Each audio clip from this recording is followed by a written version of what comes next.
Hello students, class 11th maths NCERT chapter 3 trigonometry functions exercise 3.4 solution. बेटा हमने exercise 3.4 के solution के first lecture में क्वेश्चन नंबर 1 to 6 कर लिए थे। क्लियर है? तो नेक्स्ट 3 क्वेश्चन बचते हैं बेटा, 7th 8th और 9th। तो देखते हैं बच्चों question number 7th, sin 2x plus cos x equal to 0। Question number 7th क्या है? Sine 2x plus cos x equal to 0। Clear है बच्चों? इसका हमें सॉल्यूशन करना है। मींस क्या करना है बच्चों? जर्नल सॉल्यूशन फाइंड आउट करना हमें क्वेश्चन नंबर 5 to 9। तो क्वेश्चन नंबर 7 में जर्नल सॉल्यूशन निकालना है बच्चों। क्लियर बेटा? उसके बाद यहाँ पे देखो सीडी फार्मूला अप्लाई नहीं हो सकता क्योंकि बेटा सेम नहीं है। यहाँ पे साइन है, यहाँ पे कोस है। क्लियर है? लेकिन साइन 2x की आइडेंटिटी हमें पता है। हमने देखा साइन 2x है तो हमने आइडेंटिटी पढ़ी है बेटा साइन 2x की, पढ़ी है आइडेंटिटी साइन 2x की। साइन 2x किसके इक्वल होता है बच्चों? 2 sine x into cos x, यही आइडेंटिटी होती है। हमने अप्लाई की यहाँ पे, तो साइन 2x की जगह क्या लिखा हमने? 2 साइन x इंटू में कोस x और बेटा plus cos x equal to 0। दोनों में कॉमन क्या दिखाई दे रहा बच्चों? Cos x. तो कोस एक्स कॉमन निकाल लिया। यहाँ पे क्या बचा? 2 साइन एक्स और बच्चों यहाँ पे 1 बचा, तो प्लस 1 इक्वल टू 0। क्लियर बेटा? क्लियर बच्चों? अब ये एक कंप्लीट टर्म है, ये एक कंप्लीट टर्म है और दोनों की प्रोडक्ट किसके इक्वल है? 0 के इक्वल। तो दोनों में से एक को क्या होना पड़ेगा? 0। हमें नहीं पता कौन सा 0 है, तो हम क्या लिखेंगे कि कोस एक्स इक्वल टू 0 और 2 sine x plus 1 equal to 0। Clear बच्चों? अब हमें यहां से पता है फार्मूला कि कोस थीटा जब 0 के इक्वल होता है तो थीटा किसके इक्वल होता है बच्चों? n pi, where n belongs to z होता है। ये हम पढ़ चुके हैं बेटा, मैंने हर जगह लिखा बेटा, तुम भी लिखना। क्लियर है? क्योंकि जब हम बार बार चीजों को लिखते हैं, बार बार फार्मूलेज को लिखते हैं, आइडेंटिटीज को लिखते हैं, तो बेटा वो हमें ऑटोमेटिक याद होनी स्टार्ट हो जाती है। क्लियर है? तो कोस एक्स जब 0 के इक्वल है तो यहां से क्या आया? x equal to n pi और where n belongs to z, n belongs to z। General solution में बेटा एक तो हमारे पास ये आ चुका है। क्लियर है? क्लियर बच्चों यहां तक? उसके बाद सेकंड जो हमारे पास है वो क्या है? 2 sine x plus 1 equal to 0। तो यहां से क्या आया? 2 sine x equal to minus 1 आया। क्लियर है? Means sine x equal to minus 1/2 है और sine x equal to minus 1/2 है। तो क्या बच्चों हम यहाँ से जनरल सॉल्यूशन नहीं निकाल सकते? बहुत ईजी है, हमने पहले निकाल चुके हैं ऐसे क्वेश्चंस। अब देखना है sine x equal to minus 1/2 है। 1/2 कहाँ होती है साइन में? π/6 की कहाँ पे होती है बेटा? π/6 पे, तो माइनस साइन π/6। क्लियर है बच्चों? क्लियर बेटा? तो अब हम सेम क्वाड्रेंट्स बनाएंगे और क्वाड्रेंट्स के अंदर ये देखेंगे साइन कौन कौन से क्वाड्रेंट में नेगेटिव होता है। एक तो थर्ड में होता है बच्चों, एक फोर्थ में होता है। This is 0, this is π/2, this is pi and this is 3π/2 and this is 2π। Clear बच्चों? क्लियर बेटा? ये हमारे क्या होते हैं? Quadrants. First quadrant, this is first quadrant, this is second quadrant, this is third quadrant and this is fourth quadrant. Quadrant तुम्हें बहुत ही अच्छी तरीके से याद हो गए होंगे बेटा, क्योंकि मैंने इंट्रोडक्शन लेक्चर में भी इनको अच्छे से करवाया था। उसके बाद 3.3 एक्सरसाइज में हमने यूज किया, उसके बाद 3.4 एक्सरसाइज में भी यूज करें और बार बार मैं हर क्वेश्चन में तुम्हें कुछ ना कुछ थोड़ा बहुत जरूर बताता हूँ क्वाड्रेंट्स के बारे में। क्लियर है? क्लियर बच्चों? उसके बाद मैंने ट्रिक बताई थी after school to college. After means all positive, school means sine और cosec positive, other 4 trigonometry ratios in second quadrant are negative. उसके बाद टेन और कोट क्या होते हैं? थर्ड क्वाड्रेंट में positive, other 4 trigonometry functions are negative. Clear? Same ऐसे fourth quadrant में कोस और secant is positive and other 4 trigonometry ratios in fourth quadrant is negative. Clear बच्चों? क्लियर बेटा? तो क्या मैं यहां से ये लिख सकता हूं sine x equal to minus sine π/6 है, तो बच्चों हम यहां से क्या लिख सकते हैं कि sine x equal to sine x equal to, हमें तो जनरल सॉल्यूशन लिखना है, अगर यहाँ पे माइनस नहीं होता तो डायरेक्ट यहीं से लिख देते, लेकिन यहाँ पे क्या आ चुका है माइनस, तो इसको पहले पॉजिटिव बनाना पड़ेगा। तो साइन थर्ड क्वाड्रेंट में लेके जाने के लिए मैं क्या कर रहा हूँ, पाई प्लस पाई बाय 6 कर रहा हूँ।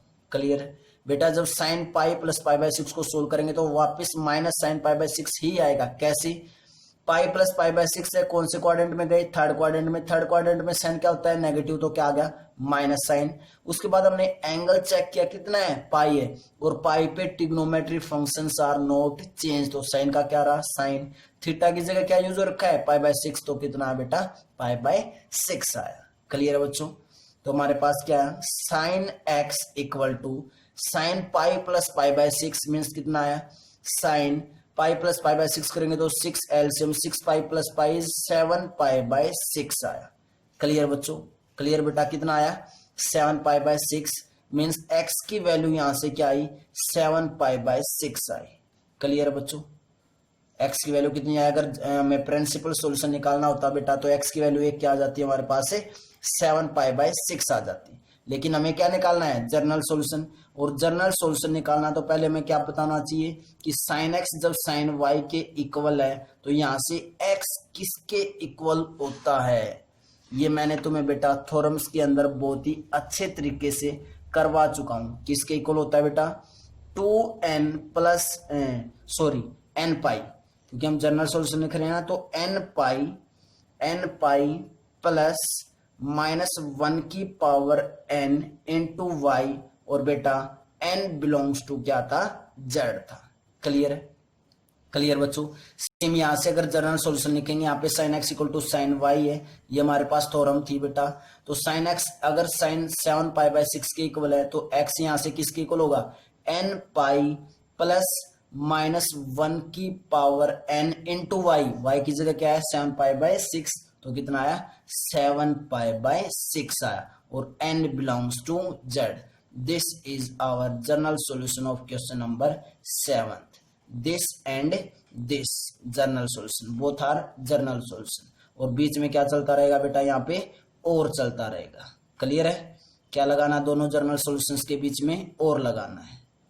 क्लियर बच्चों, क्या क्वेश्चन नंबर 7 क्लियर है सभी को, तो बेटा कमेंट बॉक्स में जरूर तुम्हें कमेंट करके जरूर बताना है कि जो मैं क्वेश्चंस करवा रहा हूँ 3.4 एक्सरसाइज की, प्रिंसिपल सॉल्यूशन हो या जर्नल सॉल्यूशन हो, क्या तुम्हें प्रॉपर वे से क्लियर है ये सभी चीजें। क्लियर बेटा, नेक्स्ट क्वेश्चन करते हैं बच्चों, question number 8। Before that pause the video, note it down. Next question बच्चों, क्वेश्चन नंबर 8 क्या है, question number 8, second square 2x equal to 1 minus tan 2x, 1 minus क्या बच्चों, tan 2x है। क्लियर है, हमें क्या क्या निकालने हैं बेटा, जर्नल सॉल्यूशन निकालने। क्लियर है, हमने एक आइडेंटिटी की थी बच्चों, क्या आइडेंटिटी थी हमारे पास, identity sec square x minus tan square x equal to 1, ये आइडेंटिटी हमने की थी। क्या थी आइडेंटिटी बच्चों, second square x minus tan square x equal to 1। तो यहां से दोनों जगह एंगल क्या होना चाहिए, सेम होना चाहिए। तो क्या मैं ऐसे लिख सकता हूं इस आइडेंटिटी को, second square 2x minus tan square 2x भी किसके इक्वल होगा बच्चों, 1 के इक्वल होगा। क्लियर है, क्योंकि दोनों जगह एंगल क्या है, सेम है, तो किसके इक्वल होगा, 1 के इक्वल होगा, क्योंकि ये आइडेंटिटी होती है, इसी से हमने ये जनरेट कर दी। क्लियर है, अब सेकेंड स्क्वायर 2x की वैल्यू चाहिए, तो यहां से सेकेंड स्क्वायर 2x की वैल्यू निकालेंगे तो क्या आएगी, 1 प्लस tan स्क्वायर 2x आएगी। तो जहां पे सेकेंड स्क्वायर 2x है वहां पे ये वैल्यू पुट कर दे बच्चों। क्लियर है, तो यहाँ पे वैल्यू पुट करेंगे क्या आया, 1 plus tan square 2x equal to 1 minus tan 2x आया। क्लियर है, 1 माइनस tan 2x को लेफ्ट हैंड साइड उठा के लेके आएंगे तो बच्चों क्या आएगा, 1 plus tan square 2x, plus 1 है तो -1, माइनस tan 2x है तो प्लस tan 2x और equal to 0, plus 1 minus 1 cancel out, क्या बचा tan square 2x plus tan 2x और इक्वल टू 0 बचा। क्लियर है। 10 2x कॉमन ले ले दोनों में, क्योंकि यहाँ पे क्या है 10 का स्क्वायर है, तो 10 2x कॉमन लेंगे बच्चों, तो क्या है हमारे पास 10 2x और प्लस 1 इक्वल टू 0 बचा। दोनों की प्रोडक्ट, ये कंप्लीट टर्म ये कंप्लीट टर्म दोनों की प्रोडक्ट किसके इक्वल है 0 के इक्वल, तो दोनों में से एक को क्या होना पड़ेगा 0। हमें नहीं पता कौन सा 0, तो क्या लिखेंगे कि 10 2x इक्वल टू 0 और 10 2x plus 1 equal to 0। Clear है बच्चों, क्या है हमारे पास 10 2x इक्वल टू 0 और 10 2x प्लस 1 इक्वल टू 0 आया। क्लियर है बच्चों।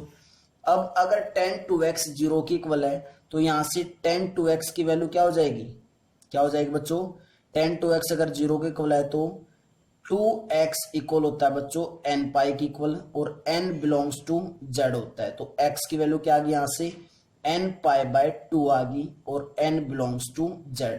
तो एक जो जर्नल सॉल्यूशन है बच्चों वो हमारे पास क्या आया x equal to n pi by 2 आ गया।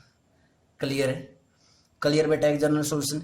सेकंड जनरल सॉल्यूशन को सोल्व आउट करते हैं, बीच में क्या चला हुआ है और क्या है हमारे पास 10 2x इक्वल टू -1 आया। कितना आया 10 2x इक्वल टू -1 आया। 1 कहां पे होता है 10 में पाई बाय 4 पे, तो कितना आया 10 2x equal to -10 pi by 4 आया। क्लियर है।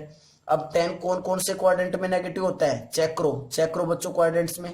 एक तो सेकंड क्वाड्रेंट में नेगेटिव होता है 10 और एक फोर्थ क्वाड्रेंट में नेगेटिव होता है। This is 0, this is pi by 2, this is pi and this is 3 pi by 2 and this is बच्चों 2 पाई। क्लियर है, क्लियर बेटा यहां तक। उसके बाद तो हमें इसकी जगह पॉजिटिव बनाना बेटा, अगर जनरल सॉल्यूशन लिखना है तो 10 2x इक्वल टू मैं -10 पाई बाय 4 की जगह क्या लिख सकता हूं 10 पाई माइनस पाई बाय 4।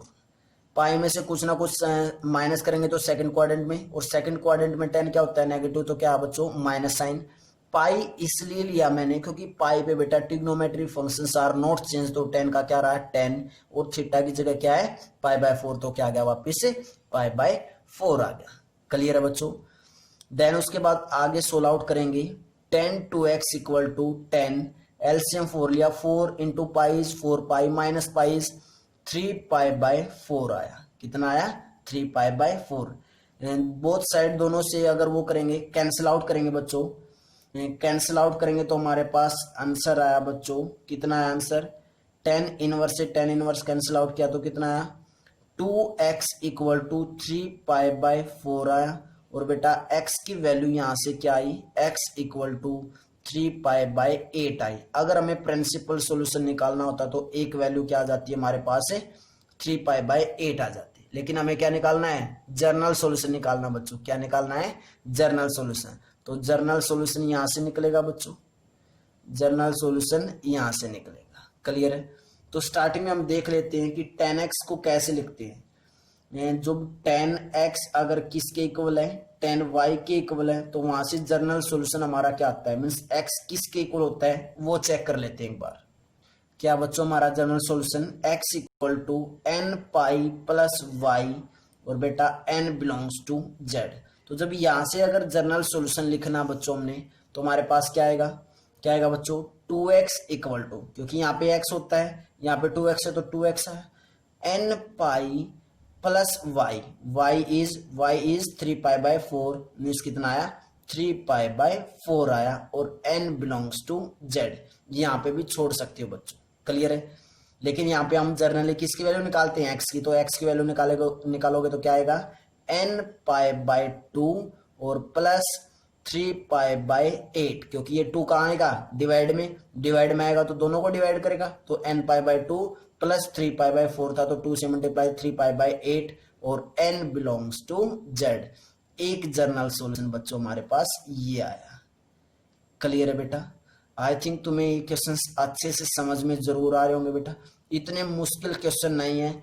अगर तुमने एक बार इंट्रोडक्शन लेक्चर को अच्छे से कर लिया और क्वेश्चंस को अगर तुमने प्रॉपर वे से स्टेप टू स्टेप अगर समझाया बेटा, क्वाड्रेंट्स क्लियर है, कैसे नेगेटिव है, कौन कौन से क्वाड्रेंट में कौन कौन सी वैल्यू या ट्रिग्नोमेट्री फंक्शंस नेगेटिव होते हैं, कैसे हम पाई पे या 2 पाई पे इसको चेंज कर रहे हैं, कैसे हम जर्नल सॉल्यूशन को कैसे लिख रहे हैं, जो थ्योरम्स करवाई थी वो तीनों थ्योरम क्लियर है। क्लियर, क्योंकि हमने किस किस की थी बेटा, साइन की थी थ्योरम, उसके बाद किसकी की थी, कोस की थी, और देन किसकी की थी बेटा, टेन की।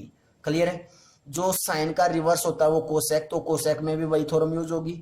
कोस का रिवर्स सिकेंड होता है तो बेटा सिकेंड में कोस वाली यूज होगी, और टेन का रिवर्स कोट होता है तो कोट में टेन वाली ही यूज होगी। क्लियर है, अगर तुम्हें ये सारी चीजें क्लियर तो बेटा बहुत ही आसान चैप्टर लगेगा। और बेटा अगर स्टार्टिंग से तुमने अच्छे से इसको नहीं किया तो बेटा आगे प्रॉब्लम होती रहेंगी। क्लियर है बच्चों, क्लियर बेटा।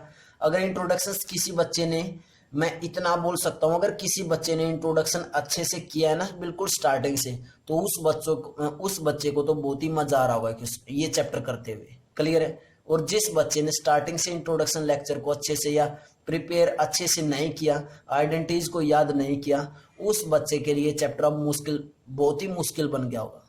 क्लियर है, तो अगर अभी भी बेटा बहुत टाइम है, स्टार्टिंग से दोबारा से स्टार्ट करो और दोबारा से स्टार्ट करना स्टार्ट कर दो, क्योंकि अब अगर 11th क्लास में ये चैप्टर छोड़ दिया तो 12th क्लास में बहुत सारी प्रॉब्लम आएंगी फिर, क्योंकि वहां पे हम और हायर पढ़ेंगे, इससे भी ज्यादा पढ़ने वाले हैं इनवर्स ट्रिग्नोमेट्री फंक्शंस के अंदर। क्लियर है, सेकंड चैप्टर 12th क्लास का क्या है, इनवर्स ट्रिग्नोमेट्री फंक्शंस, वहां पे और ज्यादा प्रॉब्लम आएंगी, यहाँ पे नहीं किया तो। ओके बच्चों, तो बेटा क्वेश्चन नंबर 9 करते हैं। Before that pause the video, note it down.